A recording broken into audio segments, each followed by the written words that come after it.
Bon, de retour sur le plateau. Eh oui. Toi, je sais que tu aimes bien le monde de la musique. Ouais, moi j'aime bien, On est ouais. sur un très beau piano qui est au Il est Copal magnifique, Beach. magnifique. Alors, qu'est-ce qu'on lance, mon cher Lorik, Eh aujourd'hui, ben, en ce on va jeudi? parler justement de la rencontre avec un artiste, voilà, parce que c'est ce côté festival en musique qu'on aime bien aussi. Rencontrer aussi de ceux qui ont énormément de talent, notamment Eric Serra. Alors, Ok, très bien. Eric Serra, c'est le compositeur de la musique du film Le Grand Bleu, Nikita, le film Léon, Le Cinquième Élément, GoldenEye, enfin bref, plein de choses en tout cas qu'il a pu composer pour des grands films, et notamment aussi c'est un grand musicien et qu'on pourra retrouver notamment au Palais Nicaïa, ça sera fin d'année, ça sera le 28 novembre, et notamment aussi en tournant dans toute la France avec un accord Arena qui sera le 6 décembre. Voilà. Très bien.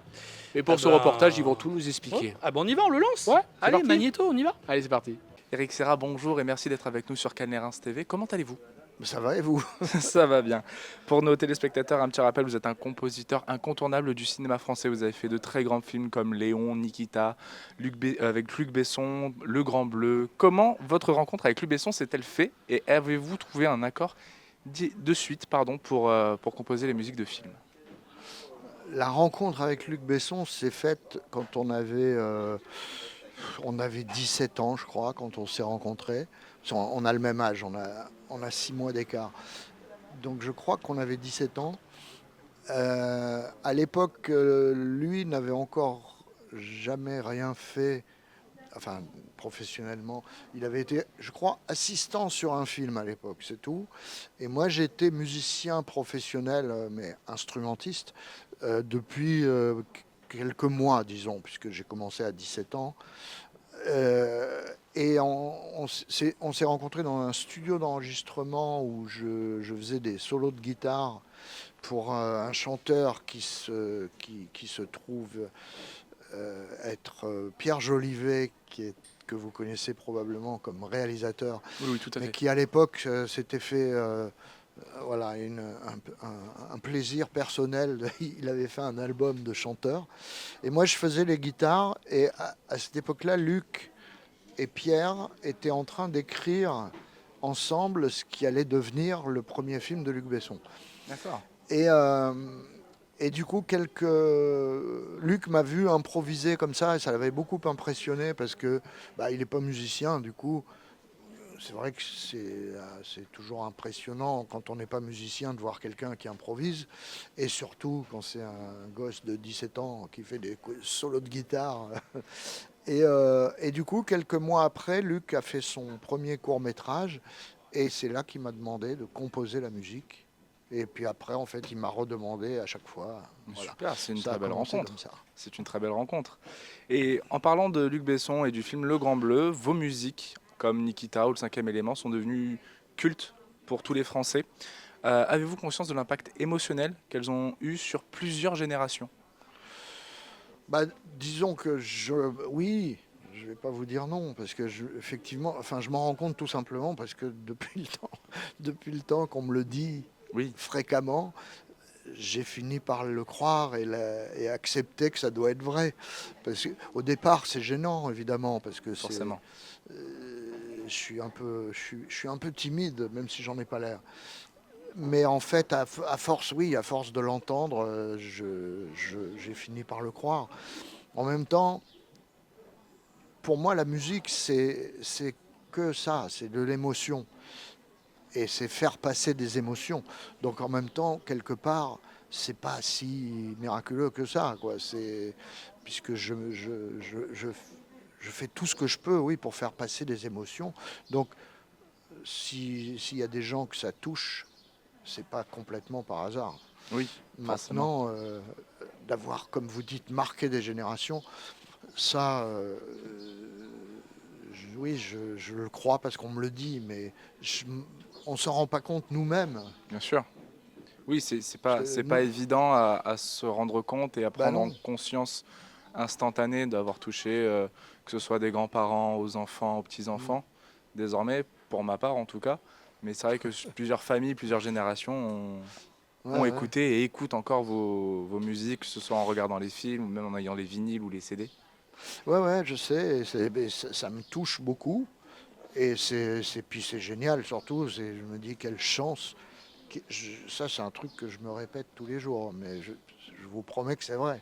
Je- C'est tous les jours, j'y pense. Je me dis quelle chance inouïe d'avoir pu passer ma vie à exercer ma passion et à réussir à en vivre plutôt pas mal en plus. Et puis en ne déclenchant que des choses très positives, parce que effectivement on m'agresse rarement à Heureusement, propos de ma musique. heureusement. C'est plutôt positif la plupart du temps. Et du coup, ouais, je trouve ça vraiment miraculeux, quoi. C'est une chance incroyable. Et vous avez du coup travaillé aussi avec des productions hollywoodiennes, par exemple le film GoldenEye. Ouais. Qu'est-ce qui change entre un travail sur une production française et un travail aussi important qu'une production hollywoodienne peut être? Bon, alors c'est difficile de généraliser parce que GoldenEye, c'est un film. Alors j'en ai fait, je sais plus combien, 2 ou 3, je crois, avec Hollywood. Mais j'en ai pas fait non plus 50, quoi. Donc, en tout cas, dans mon expérience, ce que j'ai ressenti, moi, personnellement, c'est que c'était un, je sais pas si un peu moins artistique. D'accord, C'est-à-dire que c'est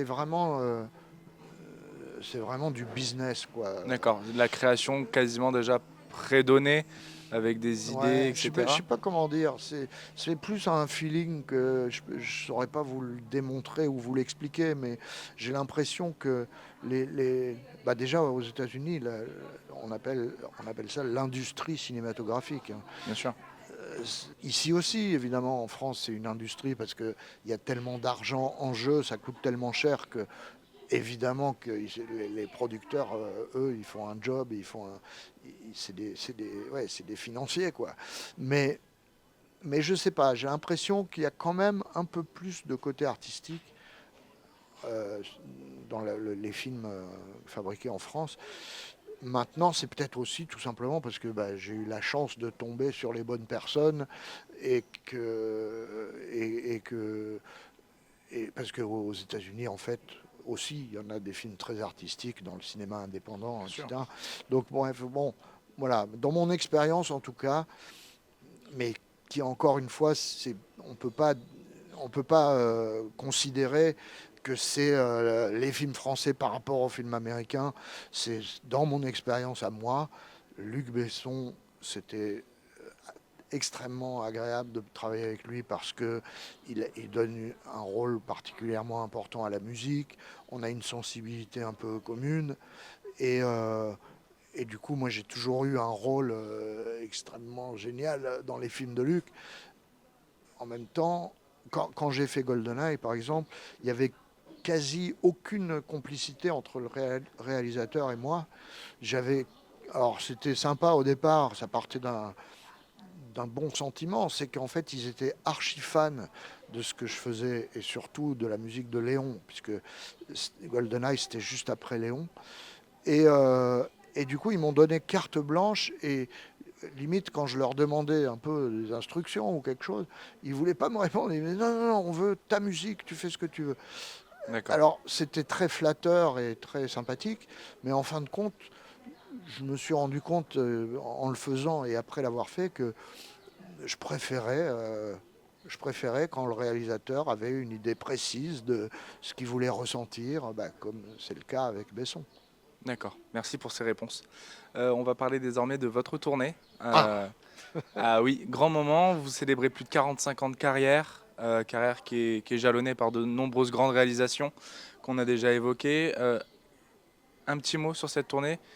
On sait qu'elle s'achèvera sur un immense accord Arena qui sera, je le pense et je l'espère pour vous, complet le 6 décembre. En tout cas, c'est ce que je vous souhaite. Est-ce que vous pouvez nous donner des petits, pas des petits tips, mais des petits secrets de fabrication d'une tournée aussi grande? alors on est en train de travailler dessus, hein. Donc c'est loin d'être terminé, c'est loin d'être prêt, mais ça le sera en temps voulu. Et ça va être donc un gros spectacle musical avec une mise en scène qui est signée Jérémy Lippmann et avec des décors. On sera une trentaine de musiciens et on va jouer c'est une rétrospective de toute ma carrière. Donc on va jouer un peu de Subway, un peu du Grand Bleu, un peu de Nikita, un peu de Léon, un peu de GoldenEye, bref, un peu de tous les films pour lesquels j'ai fait la musique, mais aussi un peu de mes 2 albums perso. Un peu j'ai fait un spectacle avec le Cirque du Soleil aussi. Il y aura un morceau de ça. C'est-à-dire vraiment pour voilà, une rétrospective de toute ma carrière. Et je précise, oui, attention, ce n'est pas un ciné-concert comme j'avais fait avec le Grand Bleu. Là, il y aura probablement quelques images de films par moment, mais ça ne sera pas l'essentiel du spectacle, quoi. C'est vraiment un show musical, quoi. Ce sera un spectacle pardon, à part entière. Oui, oui, oui. Super. Bon, et ben merci beaucoup de. Et on sera donc pour Le la 28 région, novembre, on sera le 28 novembre au Palais Nicaïa. au Palais Nicaïa à ouais. Nice. Ouais, Merci beaucoup. Merci Eric Serra d'être intervenu sur Cannes Les Reims TV. Merci à vous.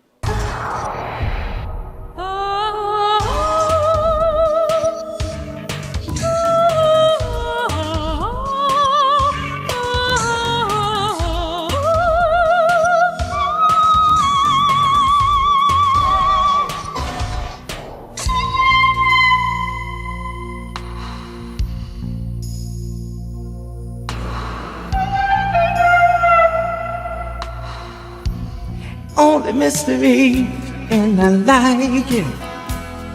It's only mystery, and I like it. It's only mystery, and I like it. It's only mystery.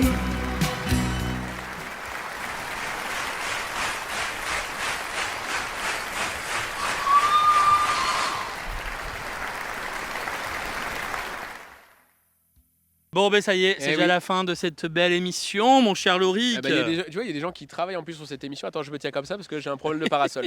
Voilà. Voilà. Reste à l'ombre. Ouais, je reste à l'ombre. Et justement, en parlant de personnes de l'ombre, Oui. on voulait pas quitter cette émission aujourd'hui sans mettre à l'honneur, franchement. Viens, Lali, viens, mon cher Lali, viens, mets-toi au milieu de Attends, nous. on va essayer de faire de la place un Voilà. Bon, Lali, Ça va, Lali c'est Très un bien. homme de l'ombre. petit peu. Oui. Et justement, il a été notre assistant, notre stagiaire pendant 10 jours du Festival de Cannes. Et on voulait te remercier, te mettre à l'honneur. Oui. Parce que justement, présente-toi un petit peu. D'abord, c'est moi qui vous remercie parce que j'ai passé un festival magnifique. Et disons que là, j'ai demandé à faire une immersion avec Cannes Les Reims TV parce que c'est un domaine qui me passionne, la télévision, l'audiovisuel en général. Et je remercie infiniment Laurent d'avoir accepté de m'accueillir pour ce stage parce que je sais que Laurent n'aime pas trop avoir des stagiaires. Et Non, on les aime bien, mais quand on prend un stagiaire, il faut s'en occuper. Voilà, à 100%. c'est exactement ça. Et on prend pas des stagiaires pour en prendre. Pour moi, c'est ça qui est le plus Ah bah important. voilà, t'as bien raison. Et si je pourrais m'écouter, et au passage, je fais un petit clin d'œil à toutes les personnes qui postulent en stage, on en reçoit à peu près entre 500 et 600 CV par an. Si on pourrait accueillir tout le monde, on le ferait. Franchement, on le ferait. Mais c'est compliqué. On est une compliqué, petite structure, une petite chaîne de télé, comme on dit. Hein. Je te remercie infiniment et je me sens un petit peu privilégié. Non, et mais je souhaite à d'autres d'avoir exactement la même expérience que moi. Non, mais tu es quelqu'un d'adorable, de passionné. Et en tout cas, on a été ravis d'être avec toi pendant tout ce long du On a festival. passé un bon moment, merci. C'est Merci moi en tout qui cas. vous remercie. Et merci pour ton humanité. Parce qu'il est très humain, il le dit pas, il est humble, Ah, mais il est super très humain, il aime les gens, il aime la vie et ça fait vraiment plaisir. Et sans indiscrétion, tu as quel âge, Lali ? 59 ans. Pourquoi je dis ça ? Parce que à 59 ans, d'avoir encore toute l'énergie qu'il a et la passion de ce métier, franchement, je te tire mon chapeau, vraiment. Merci. Bon, c'était un stage de 3e, hein. J'espère passer en seconde. Oh, l'année mais non, prochaine. mais Ouais, non, alors, mais souvent, non, mais non. mais pour nous, tu passes Ah oui. en... Nous, évidemment. nous, on a encore la supérieure. maternelle. Nous, on a la maternelle. Tu nous as déjà dépassé depuis longtemps. Voilà. Bon, voilà, on voulait te quitter avec toi aujourd'hui dans cette émission, en tout Merci cas, et te beaucoup. mettre à l'honneur. Merci Vraiment. d'avoir Lali. accueilli. Merci, Lali. Merci. Bon, mon cher Lorik, Oui, on se retrouve demain pour Mais la évidemment, dernière de l'émission. c'est la dernière, c'est que Oh là là. ça me fait un truc. Rien que t'en parles, tu Oh, vois, c'est ouf. mais oui, Ouais. oui. Bon, on se Eh oui. reverra, on se recroisera dans un Oui, couloir. on se parlera Voilà, à un moment donné un entre petit deux. peu. Je donnerai mon numéro de téléphone si tu veux. Voilà, je veux Voilà. bien ton WhatsApp. Non, un non, petit tu peu. contacteras ma secrétaire si tu veux. Ah, excusez-moi. Excusez-moi, parce que sorti du cadre animateur, après, il faut que je prenne rendez-vous. Non, Voilà, non, c'est bien ça. sûr, bien sûr. Surtout moi, avec moi, surtout avec moi. Bon, allez, mon cher Lorik. On se dit À demain, ensemble, 18h, Oui. Canal 30. Cannes Les Reims TV. À demain. À bientôt.